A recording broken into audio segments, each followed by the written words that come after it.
Let's check this out if the microphone is working. Hopefully you all can hear me.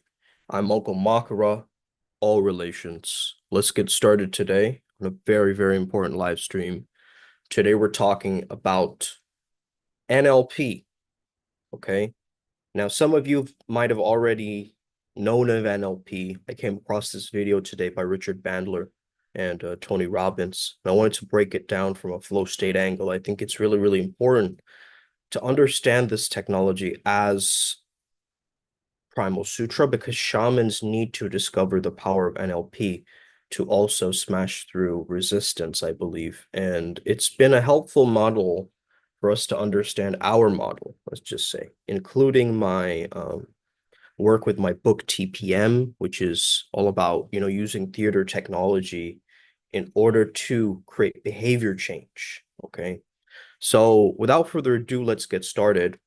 I think this is an important topic to discover because NLP or neuro-linguistic programming has a very particular process and they have a set of frameworks that I think is very, very useful for anybody coming across this spiritual path, okay, or anything in regards to the spiritual journey or mysticism or anything that transcends the boundaries of space-time, right? The illusions of Maya.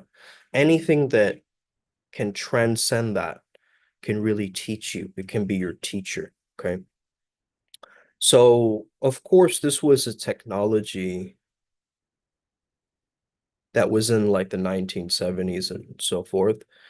And it focused on modeling successful people, right? Modeling successful individuals and replicating their strategies through linguistic and neurological patterns, basically, okay? So, of course, there was Bandler, but then there's also these influences. Okay, so Virginia Satir, Fritz Perls, Milton Erickson, they codified and observed this technology, and then it helped their particular patients or clients, right, in that healing process. So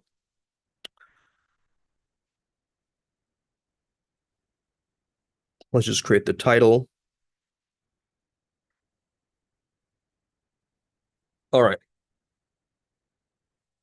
So NLP was based on studying patterns of successful behavior, okay, and breaking them down into more teachable steps. So what exactly is successful behavior when it comes down to shamanism or doing change work or any kind of transformation that you take yourself through, right? It's about connecting how language influences processes and outcomes, right? So you're learning the language of the mind. The framework to explore, challenge, and refine beliefs is something called the meta model, okay?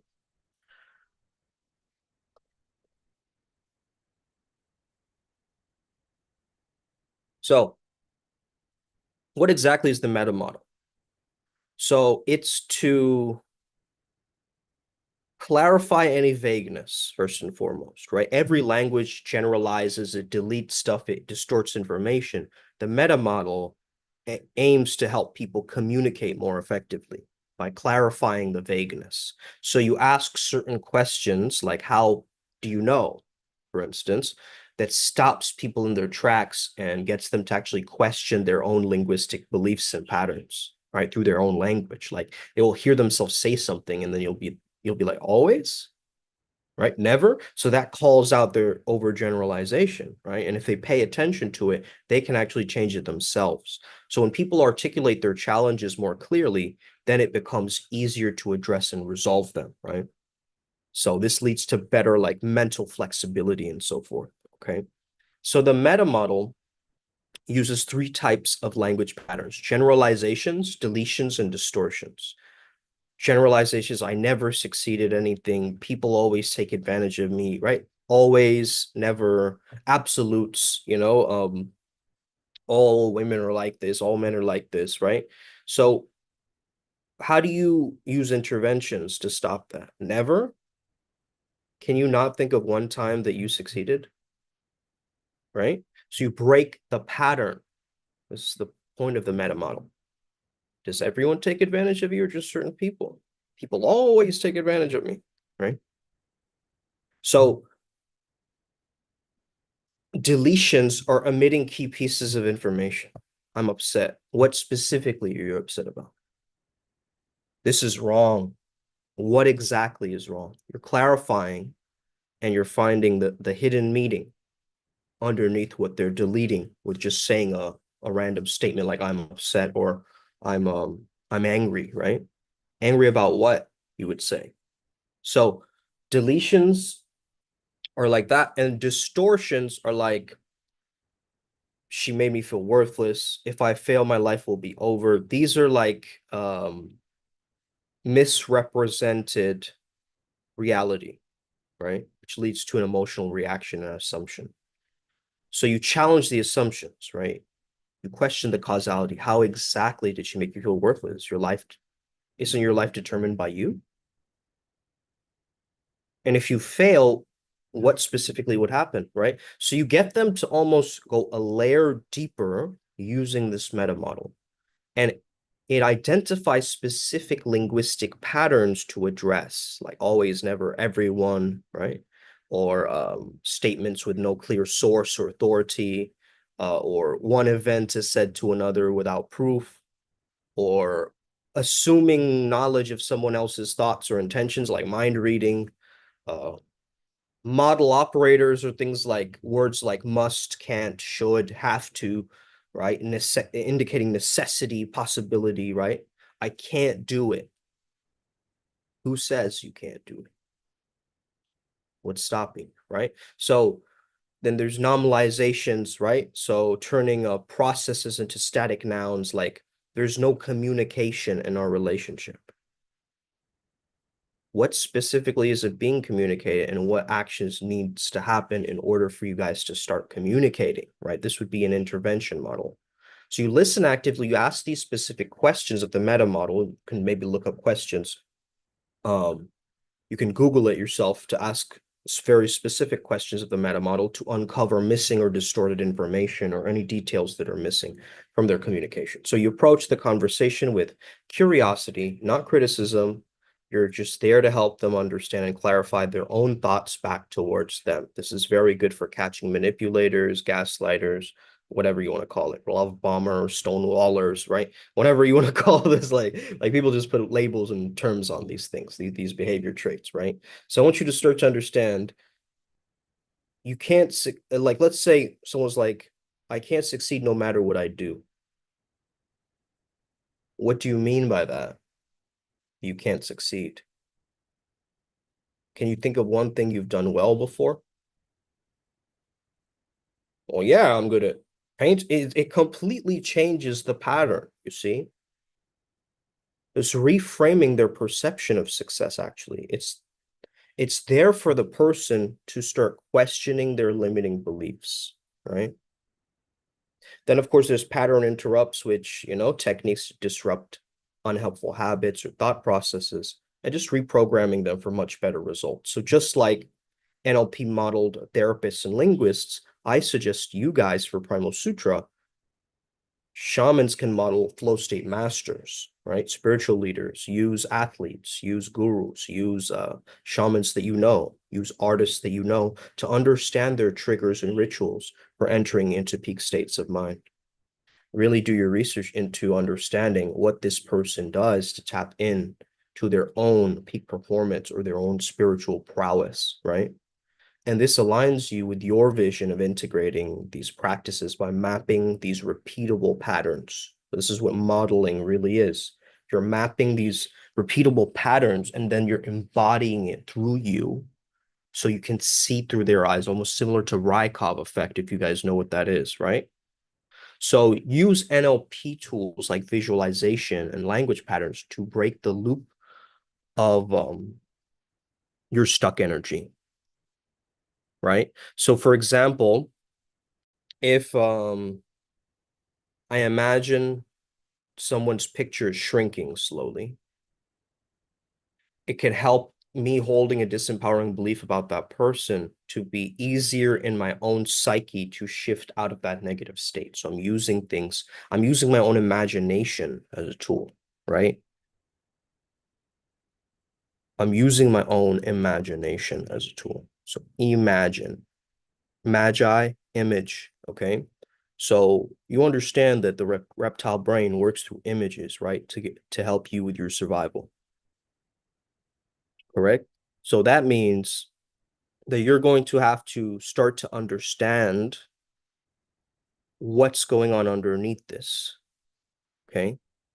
And you can make the picture in your mind's black and white. You can shrink it down. You can make it more farther away from you. This is really good for people who struggle with like craving things or like really, getting drawn into things like addictions, for instance. Like NLP can actually help because what we're doing is we're altering the images in our mind to help us process. And then we're understanding our own language to call out the negative cognitive distortions and biases that are in our thinking and mindset, right?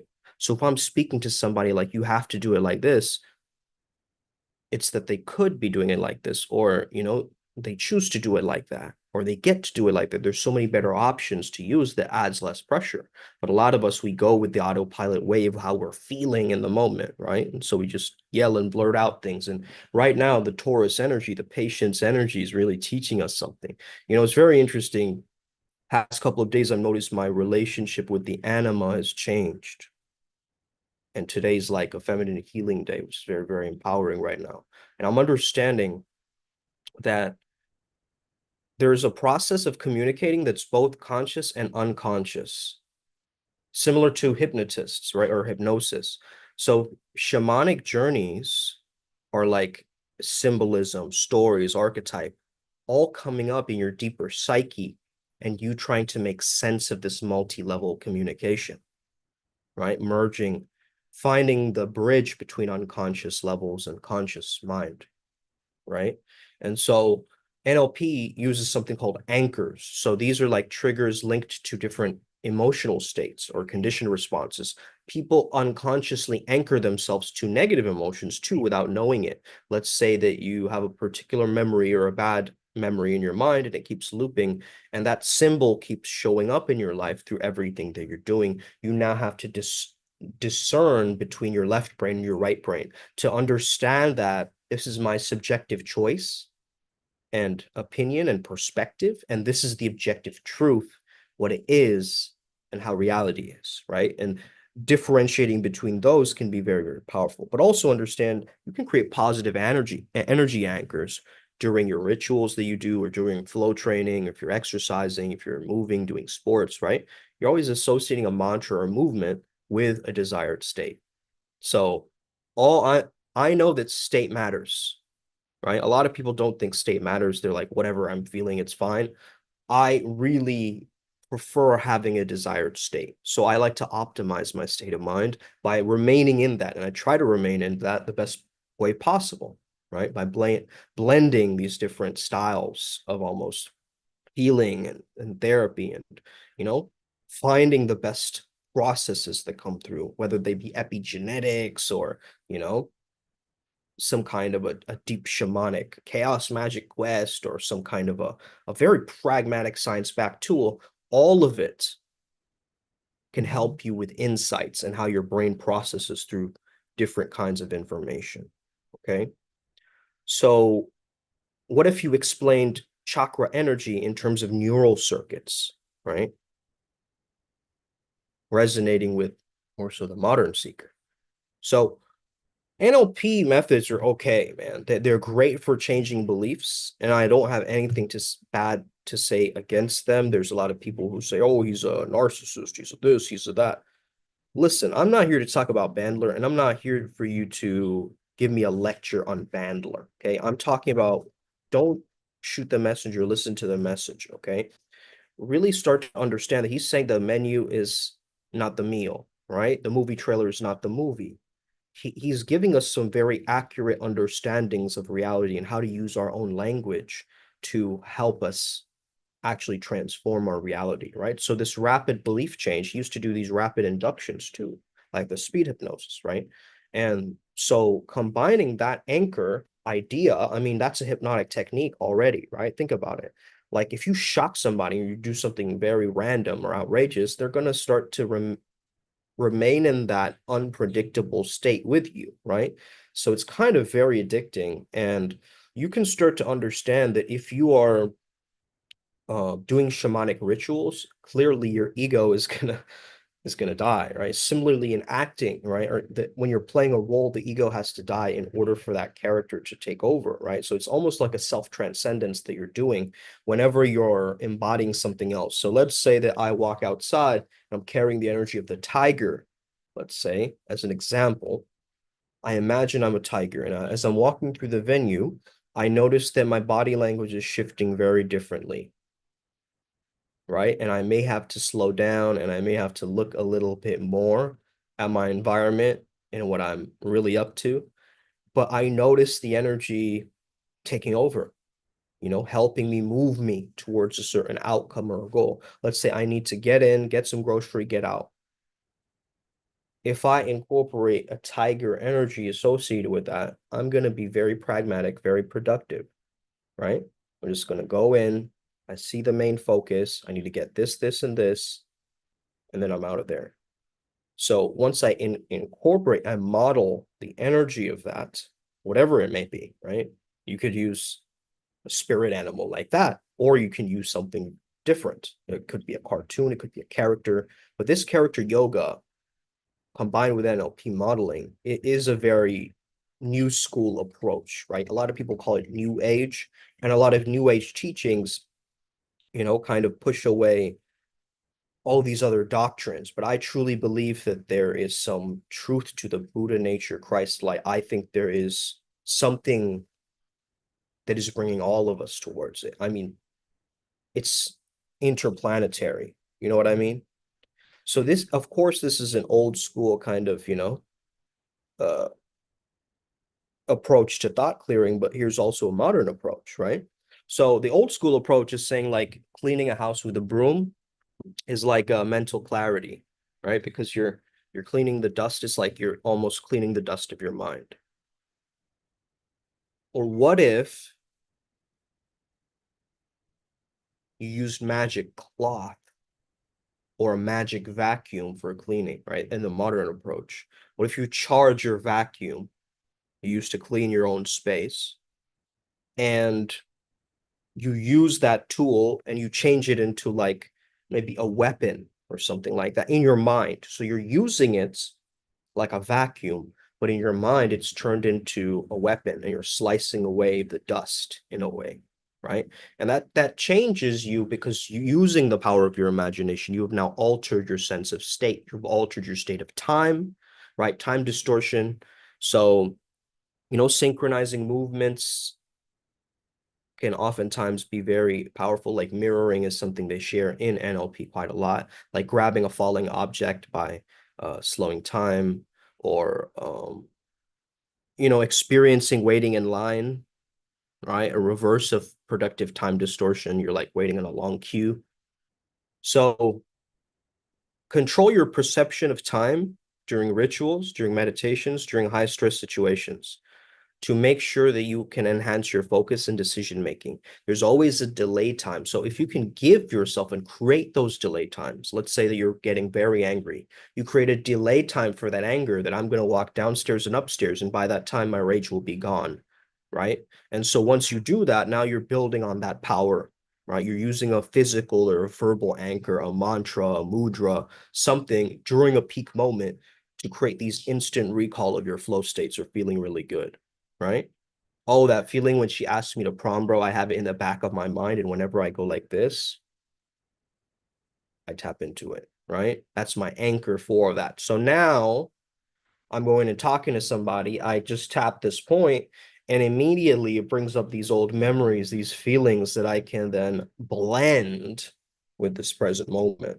So memories of the past are blending with the now in a sense. That's how I think about it as a shaman. So I'm combining this archetypal imagery with these spiritual visions to add a deeper emotional resonance, right? It's like vroom, vroom, vroom. I'm trying to create a morphic resonance field through my visualizations, what I'm carrying in my mind, right? Life-size mental images of my desired outcomes and placing them in my mind's eye or at my chakra points, right? These different imageries that I can pull from, right? And create spiritual visions out of to add deeper meaning to life, to practice transformation in action, right?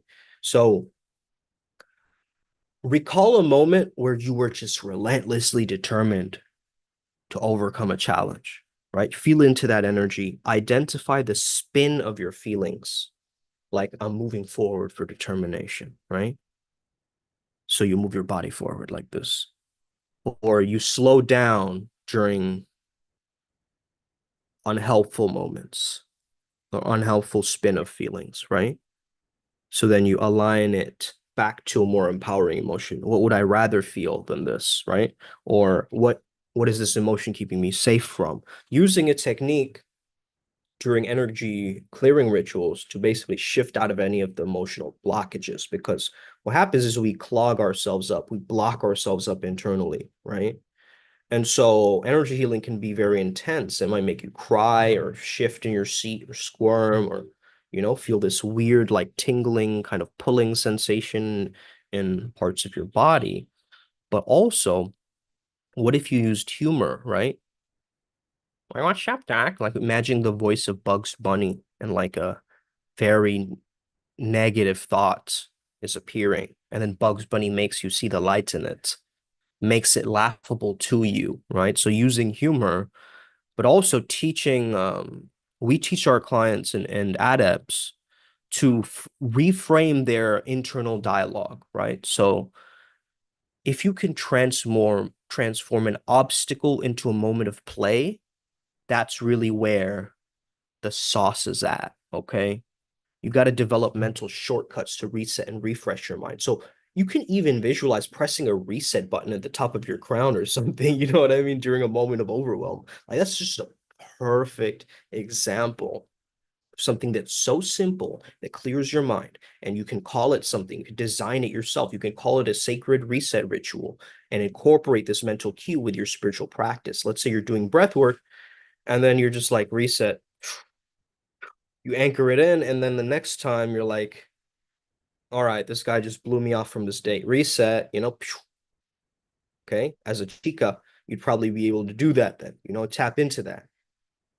So let's say you tap in right now, right? And you're like tapping the top of your crown like this. By the way, it's a great idea to do this, okay? This is a very, very powerful thing to do because again, a lot of people, they don't even touch the top of their heads. They don't give themselves a wake-up call to their brain. Okay. So doing a little head massage on yourself is a very, very good idea. Like imagine you're just shampooing your hair without any shampoo, right? And it's very, very powerful for you to do this because it will reset you. It will reset you. You got to replace fast, high-pitched, anxious internal dialogue with softer, calmer tones. Use yawns. Use, relaxation cues to ease into a reflective, more yin state, perhaps more reflective, resourceful state, where you integrate this into grounding rituals to access your intuitive mind. So that's the shamanic application. But desire alone is insufficient. You have to connect your desire to actionable steps. So if the vision is to be a peak performer, then map out daily or weekly practices that lead you into performing well and feeling good, right? So link each step to a larger spiritual purpose, almost like turning these mundane things that you do into spiritual practice, into bhakti, into devotion. No, I'm not just doing this task for the earthly plane. This is my devotion to God. My life is my meditation. My life is my movie. My life is my mantra, ongoing mantra. Okay. It is my prayer. It is my wake-up call. It is my battle cry. It is everything and nothing at the same time. So now that I understand that I'm sharing energy amongst all these seemingly separate entities too, I gotta understand that I'm going to align my state with others to also enhance collective transformation, correct?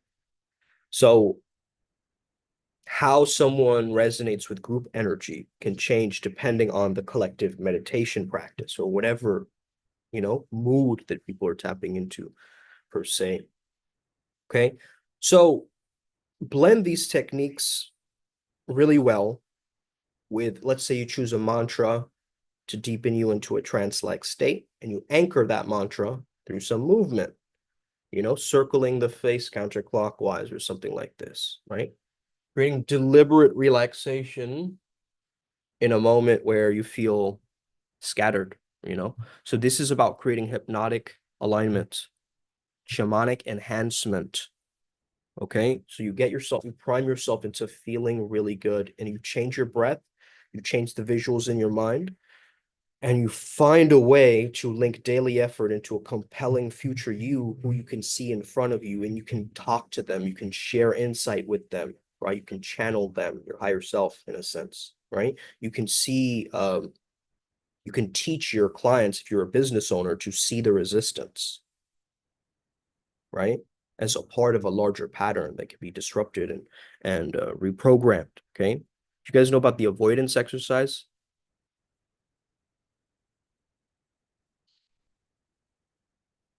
So the avoidance exercise is a good way to explore procrastination and resistance towards certain things. So let's see, someone might visualize like exercise as like painful or boring, or it brings a feeling of dread inside. You change the internal representation of exercise to something more exciting and enjoyable, right? So instead, you might imagine you're feeling proud of your workout instead of feeling exhausted and sweaty. You visualize yourself reaping the benefits, a healthier, more vital energy, right? So you have to make the outcome vivid and emotionally compelling in your own mind. I don't now you call out the limiting beliefs, right? Of avoidance. I don't have enough time to work out. Exercise is too hard for me. I'm not going to get the results that I want. What makes you believe that you don't have time? What specifically makes exercise hard for you? Meta model, right? Then it's like if a person associates exercise with failed attempts at weight loss, they're encouraged to start again. So you create a new emotional anchor for exercise by associating it with a positive state like accomplishment, or play uplifting music during a workout, right? To create an association between exercise and this deep enjoyment, right? Maybe it's a jam, maybe it's a song that you really love that you prime yourself with. You can use music to prime yourself, obviously, but be very careful in choosing songs with harmful lyrics, because those are also going in there. Okay, you got to understand this stuff. Don't prime yourself only with negative breakup lyrics and stuff like this. Okay, notice that you have the choice. You can neutralize the negative feelings associated with exercise with these anchoring techniques, and you can chunk things, right? Let's say you're like, I need to work out for an hour a day, but I just don't have time or energy. Good. Break that into small, manageable, 10-minute walk instead of an hour-long workout. Do something, right? Chunk it down, chunk it down, chunk it down. Connect the small action to a larger motivating goal that leads you to a long, happy, healthy life. Okay? I don't want to get sick, right? I want to feel energized and strong. Yeah, the second one's way better, right? One's away from motivation, one is toward motivation. I don't want to. I don't want to be single, right? Or I want to be in a relationship. Boom, it's so different, right? So avoidance would be an away from thinking. Away from motivation has got to be combined with toward motivation to sustain action.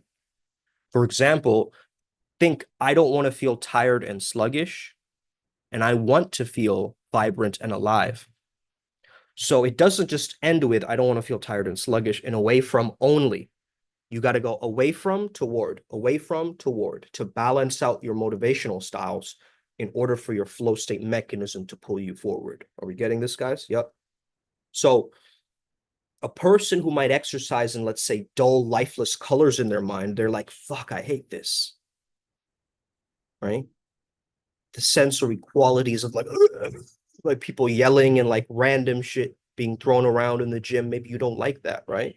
Maybe you like more inner in your inner world. You want to exercise like that. But guess what, buddy? You're gonna have to go through this, right? You got to replace that inner negative voice and with a cheerful, encouraging voice. Okay, where's your happy place? Okay, like they say in your happy place isn't your escape dojo, right? It's not your sanctuary where you run away from everything. It's a place where you get hidden wisdom from. And by resonating in that silence in the universe's surrender and grace and beauty, from there you gain a secondary gain, right? A hidden purpose, right? So avoidance also has a secondary gain. Like by avoiding exercise, you save yourself from discomfort and fear of failing to meet your fitness goals. Perfect strategy. You know what I mean? Like, good. But also, like, maybe you want to start exercising. Why not ask yourself uncover the secondary gain? What benefit do I get from not exercising? What benefit do I get from not working out? I like being a lazy mofo, maybe. Okay, good. Well, then you're good. Okay. But don't force yourself to do something that only society wants for you. But as we know, science shows us exercise is great, provides, if avoiding exercise provides comfort, seek comfort through enjoyable low intensity activities, right? Yoga, dancing, do that stuff. You don't have to push yourself like that. Nobody's asking you to, but I personally, I want to be a monster, right? So I'm going to do that, right? I want to be a sea monster on land. I want to look like that. So um, that's my personal choice, right? And so I'm going to go and build the body and mind of my dreams and be more flexible too. I think this is a big part of it as a flow state coach, right?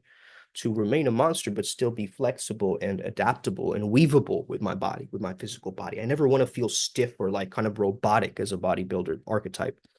I want to be loose and smooth, like Bruce Lee's energy, very sharp, but he's got a weavability about him, an improvisational quality about him. That's what I'm really looking for. And when I set clear, measurable, achievable exercise goals, like I'll walk 20 minutes, let's say 3 times a week, then I align that goal with that specific lifestyle, right?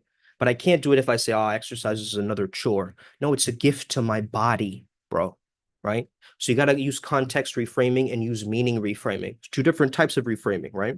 Context reframing is like exercise gives me energy to handle my busy ass day.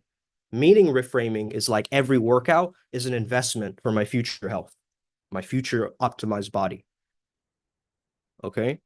So the swish pattern is like you replace a mental image of you lying on the couch with an image of you putting on workout clothes and heading outside.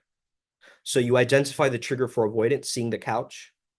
You visualize the new desired behavior, putting on the sneakers, and you use a, it's like a swish pattern, right? To link the trigger to the desired behavior until it becomes automatic. Whenever you see the couch, now you just think of the sneakers. Whenever you think of being lazy and laying down on the couch, now you think of your gym sneakers. You've associated the swish pattern for you until your behavior is now becoming automatic towards you seeing the couch and just being like, yo, I gotta go to the gym, bro. That couch just wants me to sit down on it. Baby girl, I'm not sitting down on you right now. Okay. I'm about to head out. I don't know why I called the couch baby girl. That's fucking awkward, but regardless, it made fun. It was funnier in my head when I said it. Okay. So by addressing the underlying patterns of thoughts, of behaviors, of emotions that drive avoidance, you can practically use these NLP tools to reframe and overcome resistance to exercise, which empowers you to align your conscious and unconscious mind, right, with your goals. So that's the avoidance exercise. You got to view resistance as a spirit or entity to negotiate with or transform. This is what I do, right? So let's say that there's some moment blocking me. I imagine that entity in my mind that's associated with that. And this is more of a shamanic perspective, but if you really talk back to it, you will start to notice that they want you to be a certain way. They have their own agendas. They have their own understandings. You know, they're going to give you a new perspective, perhaps. And then it actually eases the resistance, at least for me, because when I understand the energy that's resisting me, I can find more ways and alleyways and ways through the crevices of their psyche, right? I can understand what's really going on there. So I harness the power of my mind through intention, through alignment, through visualization, imagination, and action. I want to use these tools like state control and bridging the gap between where you are and where you want to be through transformation practices with desire and commitment. And once you combine NLP with shamanic practices, it will be incredibly suited for you to wire yourself into this kind of mentality. Okay. So think about these ideas today. I hope this helped you out, gave you a new perspective on this stuff. And ask me any questions if you have any specific questions around this, okay? Because this is a very, very nuanced and very interesting topic, but hopefully you can anchor some new states towards yourself and make yourself feel really, really good, okay? Really, really good. Today's 2211. It's another portal. It's a masculine, feminine portal. This was a character development thing that I did. The background that you see, this spiky lotus flower. And we're gonna make them for the adepts as well. So fill up that Enneagram quiz, and then you'll get access to something like this behind me. Okay. Without further ado, thank you so much, guys. Have an incredible rest of your day. May the flow be with you and stay legendary. I'm out. All right. I had an incredible conversation with somebody who was on Monkey, who was Christian, and they had a very different they used to be a mystic, and then they found Christianity through. So I was just asking a lot of questions. If the adepts want that, just let me know if you want that, so I can send you that interaction. But I don't want to share it on YouTube because it was some private stuff being brought up. Okay. Osa, thank you so much, guys.